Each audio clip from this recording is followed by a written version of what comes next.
দুর্ভাগ্যবশত এই সিংহটার চিকিৎসা যদি না হয় তাহলে ও মারা যেতে পারে। আর এটা হলো হাজারটা প্রাণীর মধ্যে প্রথম যাকে আমরা এই ভিডিওতে বাঁচাতে চলেছি। কিভাবে আমরা হেলিকপ্টার থেকে স্নাইপার দিয়ে জিরাফদের ভ্যাকসিনেট করব। আমরা সব জিরাফদের ভ্যাকসিনেট করে তবেই এখান থেকে যাবো। উদ্ধার করবো একটা জু থেকে যেটা প্রায় ধ্বংস হয়ে গেছে। একে অপরের সাথে যুদ্ধ করে মারা যাবার আগেই রাইনোদের আলাদা করে, এটা এই রাইনোর আয়ু অনেক বছর বাড়িয়ে দেবে। এবং এরকমই আরো অনেক অবিশ্বাস্য রেস্কিউ যার শুরু হচ্ছে একটা সার্জারি দিয়ে ওটার জীবন বাঁচাবে। এ হলো ডক্টর অ্যালেক্স। আমরা এখন কি করতে চলেছি? এই সিংহের টুথ ইনফেকশন আছে যেটা ওর জন্য খুব ক্ষতিকারক, তাই জন্য ওর টুথ ক্যানেল করতে হবে, ওর প্রাণ বাঁচাতে। এই সার্জারিতে দাঁতের ইনফেকশন সারিয়ে ওর জীবন বাঁচানোর চেষ্টা করা হবে। ওর ঠোঁটটা একটু ধরবে তুমি? হ্যাঁ গড, দেখো ওর দাঁতের তো খুবই খারাপ অবস্থা। আর যদি এই ইনফেকশনের চিকিৎসা না করা হয় তাহলে আস্তে আস্তে এই ইনফেকশন ওর হার্টের ক্ষতি। আচ্ছা, ও যদি জেগে যায় তাহলে কি হবে? ও আমার আঙুল কামড়ে দিতে পারে। আর আমার আঙুলটাও। হ্যাঁ হয়ে গেছে, ও একদম ঠিক আছে। মুক্ত করো। এখন সিংহটা সুস্থ আর স্বাভাবিক। এখন এরকম 999টা প্রাণীর জীবন বাঁচানো বাকি। আমাদের হলো কিছু রাইনোর জীবন বাঁচানো। এই বিশাল জায়গায় আমরা ওদেরকে খুঁজে বার করে ট্র্যাঙ্কুলাইজ করবো আর ওদের স্থান। আমরা এখন রাইনোদের খুঁজে বেড়াচ্ছি।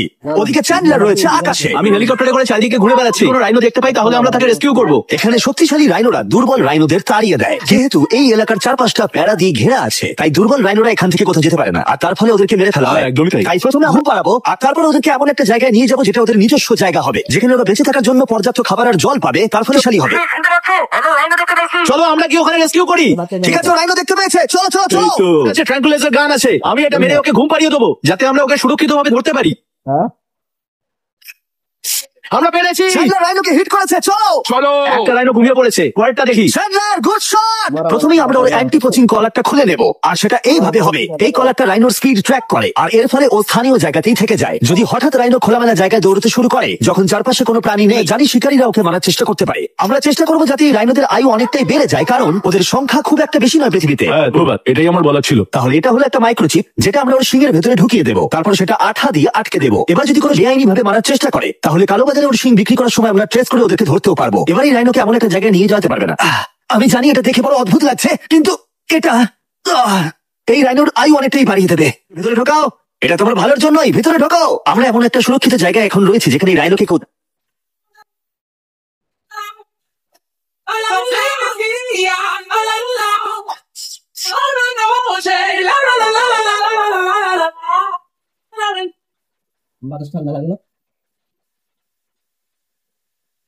রাইনোকে কেউ তাড়াবে না আর মেরেও দেবে না। ঠিক আছে, আমরা এখন থেকে ওকে হিপো বলে ডাকবো। হিপো? ও তো রাইনো। হ্যাঁ, কিন্তু নাম হিপো। হিপো তো রাইনো। ঠিক আছে ঠিক আছে, হিপো তো রাইনো। তোমার জীবন ভালো কাটুক। আমাদের এখনো অনেক প্রাণীদের জীবন বাঁচাতে হবে। আর অন্যদিকে আমার বন্ধুরা যখন দুটো ছোট রাইনোর জীবন বাঁচালো, এদিকে আমরা নজর দিলাম একটু লম্বা প্রাণীর দিকে। জিরাফ। নাও ভ্যাকসিন। আমরা ওদেরকে ভ্যাকসিন শুট করলাম। রাইনোদের ট্র্যাঙ্কুলাইজ একটু আলাদা ছিল, কারণ এই হাই পাওয়ার্ড এয়ার রাইফেল গুলো এই জিরাফের শরীরে একটা বড় সিরিজ ঢুকিয়ে দেয় যেটাতে রয়েছে জীবন বাঁচানো। তোমাদের ভ্যাকসিন এনজয় করো, দিন তোমাদের ভালো কাটুক। তোমরা পালাচ্ছে কেন? আমরা তোদের জীবন বাঁচাচ্ছি। এই গোটা ভিডিওতে আমরা হাজারেরও বেশি প্রাণীদের জীবন বাঁচাবো, কিন্তু আমার মনে হয় এটা কেউ বলেনি, কারণ ওরা এটাকে আরো কঠিন করে তুলছিল। জিরাফ, আমি তোমাকে ভ্যাকসিনেট করার চেষ্টা করছি। এটা তোমার জন্য ভালো। সত্যি ভ্যাকসিনটা নিয়ে নাও। আরে ও তো অনেকটা দূরে চলে গেল। মনে হচ্ছে আমাদের ট্যাকটিক্স এবার বদলাতে হবে। যেহেতু এই আয়তনে বিশাল, তাই এটাই হলো সবচেয়ে সহজ পথ যাতে ওরা ভ্যাকসিনেট হয়। যদি ওখানে জিরাফদের কোনো কঠিন অসুখ হয় তাহলে কি করে? 100% ওরা মরে যাবে। ও মাই গড, চলো আরো জিরাফের প্রাণ বাঁচানো যাক। ওই দেখো, ওখানে আরেকটা রয়েছে। আর সব জিরাফদের ভ্যাকসিনেট না করে আমরা এখান থেকে যাবো না। যদিও এখানে বাতাস অনেকটা বড় প্রতিবন্ধক। তুমি এখন ওষুধ পেয়ে গেছো, ভালো থেকো। আমি আরো সাহায্য চাইলাম যাতে যতটা বেশি সম্ভব প্রাণীদের আমরা বাঁচাতে পারি। আমি 5টা জিরাফ দেখতে পাচ্ছি, ওদের ভ্যাকসিন হয়নি। আর 4টে জিরাফের ভ্যাকসিন বাকি। 3টে জিরাফের বাকি। শেষের জন্য একদম শেষ। দেখো 5 জন কি হয়ে গেল। আমরা ওদেরকে শুট করছি, যদিও আমরা ওদেরকে মারছি না, ওদের জিতছি। ঠিক জায়গায় লেগেছে। যখন আমরা ওখান থেকে বেরোলাম তখন প্রায় 70টা জিরাফের নিশান হয়ে গেছে। তার মানে এখন অব্দি 74টা প্রাণীর জীবন বাঁচানো হলো। আমরা দেখতে পাচ্ছিলাম আমাদের প্রচেষ্টা ক্রমশই কঠিন হচ্ছে। হ্যাঁ ওটাই তো, একদম সুস্থ হয়ে গেছে। ভাই, কে জানতো জিরাফের ভ্যাকসিনেশন করা এতটাই মজাদার হতে চলেছে। জীবন বাঁচানো বাকি রয়েছে। তাই আমরা সাউথ আফ্রিকায় কাজ সম্পূর্ণ করে চলে গেলাম ইউক্রেনে, যেখানে যুদ্ধ জু গুলোকে ধরে দিয়েছে, যেখান থেকে লায়নদের উদ্ধার করে মেকশিফট শেল্টারে রাখা হয়েছে। কিন্তু যেহেতু এখনো যুদ্ধের আশঙ্কা রয়েছে, ওদেরকে অন্য জায়গায় উড়িয়ে নিয়ে যাব। তাই আমরা এই বিশাল কার্গো প্লেনটা নিয়ে এসেছি যাতে আমরা ইউক্রেনের সীমানার বাইরে এই প্রাণীগুলোকে পারি। ওরা এই প্লেনটা দখল করে নিয়েছে, এখানে আর কোনো সিট নেই। 3টে লাইনে এই প্লেনে ফার্স্ট ক্লাস টিকিট পেয়েছে।